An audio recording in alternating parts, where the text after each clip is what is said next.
మనం చూస్తున్నాడు అంటే మనం ఎవరిని అనుసరించాలి? లోకం ఎటుపోతుంది?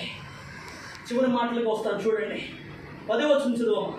నీవు నా ఓర్పు విషయమై వాక్యమును గైకొంటివి కనుక భూనివాసులను శోధించుటకు లోకమంతటికి రాబోతున్న శోధనా కాలములో నేను నిన్ను.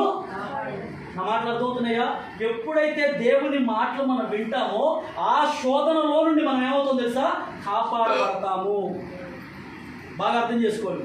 కాపాడబడాలి అంటే, శోధన నుంచి తప్పించబడాలి అంటే దేవుని వాక్యాన్ని మనం, అందుకని అన్నాడు బాలుడు నడవలసిన త్రోవను వానికి నేర్పుము, పెద్దవాడైనప్పుడు అందులో నుండి వాడు తొలగిపోడు. ఏం నేర్పించాలి బాలుడికి? నడవలసిన త్రోవ. అది ఏ త్రోవ? అది ఏ త్రోవ? మంచి త్రోవ. తల్లిదండ్రులు ఏ త్రోవలో నడుస్తారో పిల్లలు కూడా అదే త్రోవలో నడుస్తారు. కానీ పిల్లలు నడవలసిన త్రోవను వారికి మనం నేర్పించి, ఒకవేళ మనం సరిగా నడవలేదేమో కానీ మన పిల్లలైనా మనం సరిగా నడిపించుకోవాలి. మంచి నడవడికని వాళ్ళకి అలవాటు చేయాలి. చిన్నప్పటి నుంచి దేవుని వాక్యాన్ని చదివించాలి, ప్రార్థన చేయడం నేర్పించాలి, పాటలు నేర్పించాలి, దైవ భక్తిలో. అప్పుడు ఆ శోధనలో నుండి మనం తప్పించబడతాం. ఒకవేళ శోధనలో కనుక ఇరుక్కున్నట్లయితే, శోధనలో పడినట్లయితే ఇక అందులో నుంచి తప్పించడం ఎవరి వలన? ఈ రోజున చాలా మంది పిల్లల్ని చెడగొడదని ఏం తెలుసా?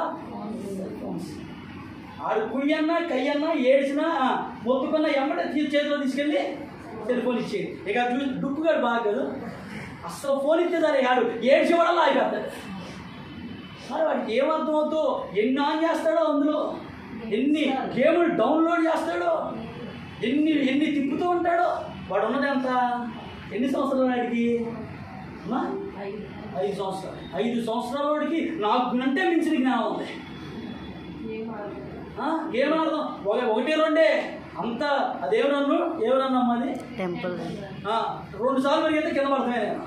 ఏ దొంగడైనా వచ్చి ముందు కొట్టి ఈ పిల్లాడిది పరిగెత్తి ఆడతానే ఉంటుంది. ఆ పోయే కొద్ది ఆ డుక్కుగానే ఇంకా ఫాస్ట్గా ఆడతాడు వాడు. మరి అది ఎలా సాధ్యం అవుతుందో అర్థం కావాలి.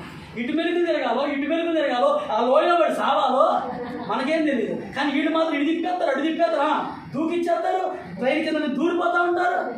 అవునా కాదా? ఎంత జ్ఞానం దేవుడా! మరి ఈ జ్ఞానం దేవునిలో. ఒక వాక్యం అప్పచెప్పమ్మా, నాకు రాదు డాడీ, నేను చదవలేదు డాడీ. ఎలా? రేపు పొద్దున్న దేవుని సన్నిధానానికి వెళ్తే ఒక కంఠస్థ వాక్యం చెప్పమ్మా. మా నాన్నగారు నేర్పించలేదండి. టెంపుల్ రన్ నేర్పించాడా? ఫోన్ ఎత్తి ఆడతావా?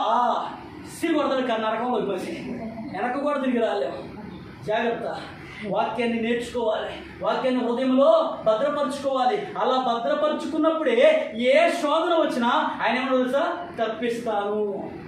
ఇందాక అదే చెప్తున్నాం, కృపామయుడా నీలో నేను నివసించినందున. అంటే దేవుని సన్నిధిలో మనం నివసిస్తేనే ఏ అపాయమైనా మనం తప్పింపబడతాం. ఏ ఇరుకైనా, ఏ ఇబ్బంది అయినా మనం తప్పించబడాలంటే ఎక్కడ ఉండాలి?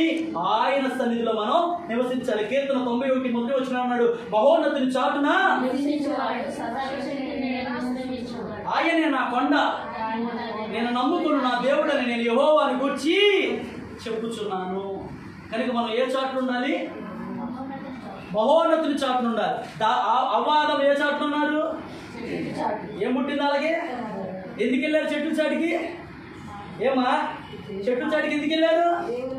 ఖచ్చితంగా చెప్పాడు దేవుడు, వృక్షాలన్నీ తినండి, ఆ పండ్లన్నీ తినండి.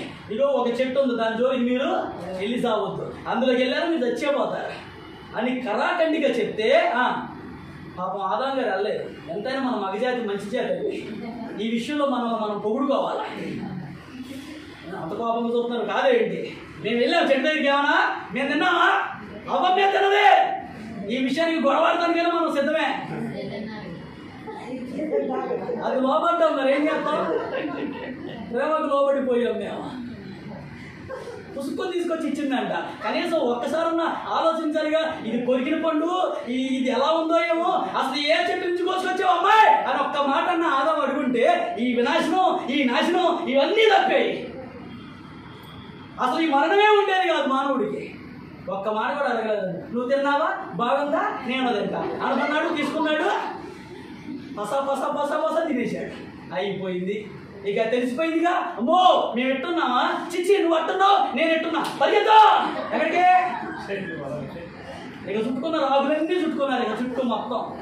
దేవుడు పాపం సల్లపోటును వచ్చాడు, ముందే వచ్చేవాడే కానీ ఆగాడు ఎందుకో తెలియాలిగా. వాళ్ళు ఏం చేశారు, వాళ్ళకి ఆ చల్లపోటు, ఆదామా కుయ్యలేదు అసలు పలకడే, ఓ ఆదామా ఎక్కడున్నావు నువ్వు, అరే ఒక్క మాట పిలిస్తేనే పరిగెత్తుకుంటూ వస్తావు కదా నా దగ్గరికి, ఈరోజు రావట్లేదండి నువ్వు, రాట్లా. ఆ చెట్లు చాటు దాక్కుడిపోతున్నాడు భయంగా. అవ్వంకు చూసి నిన్ను కొడితే అసలు నువ్వే ఇచ్చావు అన్నాడు.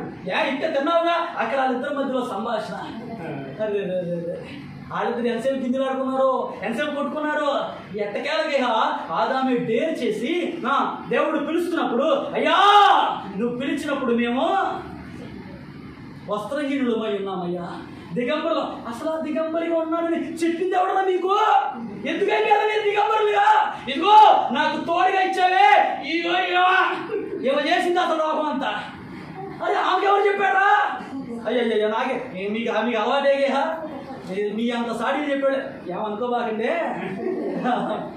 ఎవరుంటారు అన్నమాట. అయ్యా అదిగో ఆ పాకుతున్న పాము, ఆ నడుస్తున్న పాము ఆ చెట్టకంతా చుట్టుకొని ఇది నిజమా అని మాట్లాడుతుందంట. అసలు నాకు అర్థం కాని విషయం ఏంటంటే, ఆ పాము మాట్లాడేసరికి అవ్వమ్మకు మైండ్